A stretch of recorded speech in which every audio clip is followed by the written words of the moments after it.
Hello friends, দেখো তোমাদের সামনে একটি গাছ নিয়ে চলে এলাম। গাছটি কি গাছ বলো তো? একে ঘৃতকুমারী বলা হয়ে থাকে। এটি একটি বহুজীবী উদ্ভিদ, দেখতে অনেকটা আনারস গাছের মতো, দুধারে করাতের মতো কাঁটা থাকে। দেখো, এটা সব মাটিতেই হয়ে থাকে, তবে হালকা দোআঁশ মাটি বা মাটির সাথে বালি মিশ্রণ করলে সব থেকে ভালো গাছের বৃদ্ধি হয়। আমার গাছটি কত সুন্দর হয়েছে দেখো বন্ধুরা। তোমাদের কার কার বাড়িতে এই গাছটি আছে আমাকে জানাবে। ঠিক আছে, এটা সেরকম যত্ন কিছু করতে হয় না, শুধু একটা জিনিস চেক করে করে দিতে হয়, জল জল যেন এই গাছের গোড়ায় না বসে, বুঝলেই তাহলে গাছটি মারা যাবে।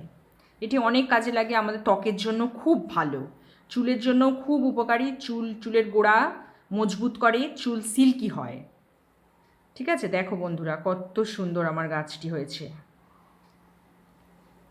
এটা আপনারা বাড়িতে রাখতে পারেন। বাড়ির কোন দিকে রাখা সব থেকে ভালো? উত্তর দিকে কিংবা পূর্ব দিকে রাখা সবচেয়ে বেটার।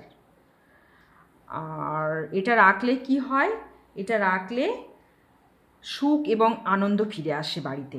ঠিক আছে, তোমার কার কার বাড়িতে এই গাছটি আছে আর এই গাছটির নাম কি আমাকে কমেন্ট করে জানাবে। টাটা।